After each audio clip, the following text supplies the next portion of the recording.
पिछले हफ्ते महंगे कर्ज का पहला झटका देने के बाद अब रिजर्व बैंक एक और बार कर्ज की दरें बढ़ा सकता है। वो ये दूसरा झटका होगा अर्थव्यवस्था के लिए। रिपोर्ट्स की माने तो रिजर्व बैंक जून की बैठक में एक बार फिर से ब्याज दरें बढ़ा सकता है। ये भी कहा गया है कि पिछले दिनों में जो आरबीआई ने कोविड से सहारा देने के लिए इकोनॉमी को जो कदम उठाए थे उनसे पीछे हटेगा। इसके अलावा 6 से 8 महीनों के दौरान ब्याज दरों में बढ़ोतरी का सिलसिला बना रह सकता है। अनुमान ये भी है कि रिजर्व बैंक महंगाई को लेकर अपने अनुमान में बढ़ोतरी कर सकता है। आज शाम को ही खुदरा महंगाई के आंकड़े आए हैं। आप जब ये मनी सेंट्रल देख रहे हैं तब तक ये अनुमान भी आपको मिल गया है कि महंगाई पिछले महीने किस स्थिति में बढ़ी है। रिजर्व बैंक इन दिनों एक और चीज को लेकर चर्चा में है, वो है रुपए की कमजोरी।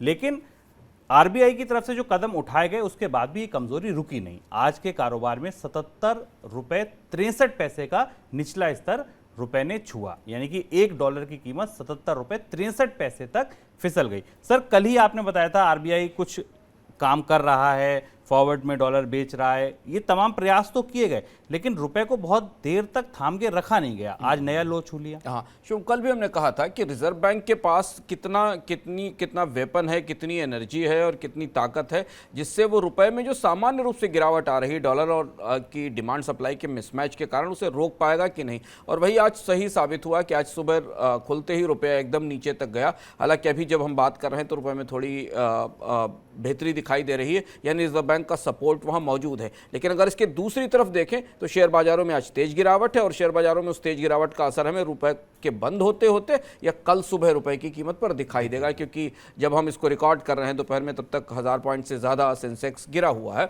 तो यानी विदेशी निवेशकों की बिकवाली और वही सारे दबाव जिन पर हमने कल विस्तार से चर्चा की थी वो बने हुए हैं। जैसा हमने कल कहा था कि आरबीआई की कोशिश है कि रुपए को 7750 के लेवल पर रोका जाए, क्योंकि वो एक साइकोलॉजिकल लेवल है। वो बैरियर आज सुबह टूटा, बाद में वापस रिकवर हुआ, लेकिन रिजर्व बैंक एक सेल्फ डिफीटिंग साइकिल में फंस गया है। जितना पैसा, जितना डॉलर रिजर्व से निकालकर स्पॉट में रुपए की मदद के लिए डाला जाएगा, विदेशी मुद्रा भंडार में उतनी ही गिरावट रुपए को कमजोर करेगी, क्योंकि रुपए की जो आमद है बाजार में विदेशी निवेशकों के जरिए वो कम हो रही है। और इसलिए ये उलझन लगातार बनी रहेगी। इसके कुछ और दूरगामी उपाय करने होंगे जिसकी तैयारी शायद दिखाई दे रही है ब्याज दरों में बढ़ोतरी के तौर पर अगले चरणों में। सर, अगला सवाल मेरा ब्याज दरों में बढ़ोतरी पर ही था। सरकार को चिंता है, बॉन्ड यील्ड कम कीजिए, ऐसे संकेत भी सरकार की तरफ से दिए गए। लेकिन आरबीआई की बात सुनकर तो ऐसा लग रहा है, एक्सपर्ट्स की बात सुनकर, कि ये तो अभी बस पार्टी शुरू हुई है। हाँ, मतलब ब्याज दरों में बढ़ोतरी की पार्टी भारत में शुरू हुई है। जैसा कि शुभम आपने शुरुआत में कहा कि रिजर्व बैंक उन कदमों को वापस लेगा जिन कदमों को उसने कोविड के दौरान उठाया था बाजार में मंदी से बचाने के लिए, या कंपनियों को सस्ता या निवेशकों को सस्ता कर्ज उपलब्ध कराने के लिए। वो कदम क्या थे? वो कदम थे बाजार में करीब 3-3.5 लाख करोड़ रुपए की एडिशनल लिक्विडिटी बढ़ाना और रेपो रेट में करीब 1.15 बेसिस पॉइंट की, करीब 100 से 115 बेसिस पॉइंट की कमी की गई थी। तब से हमने देखा था।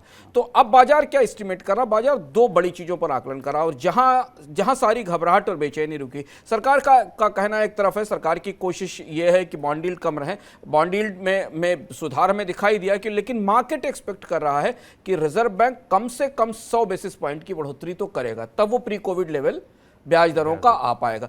यानी हम अभी 4.40 में हैं तो 5.20 5.25 के आसपास की रेपो रेट हमें दिखाई देगी शायद, अगर आने वाले दिनों में जब रिजर्व बैंक अपनी ब्याज दरों में बढ़ोतरी के अगले चरणों में जाएगा। पहली चीज तो मार्केट को ये दिखाई दे रहा है, जो संकेत मिल रहे हैं। दूसरी चीज ये बाजार को ये लग रहा है, जो विशेषज्ञों को लग रहा है कि ये बढ़ोतरी टुकड़ों में नहीं होगी। जैसे 40 बेसिस पॉइंट की एक बड़ी बढ़ोतरी आई है, वैसी ही बढ़ोतरी एक बड़ी और एक या दो बढ़ोतरी और बड़ी आएंगी 50 बेसिस पॉइंट या 75 बेसिस पॉइंट की, और उसके बाद रिजर्व बैंक चीजों को छोड़ देगा बाजार को स्टेब्लिश होने के लिए। ये एक संकेत है।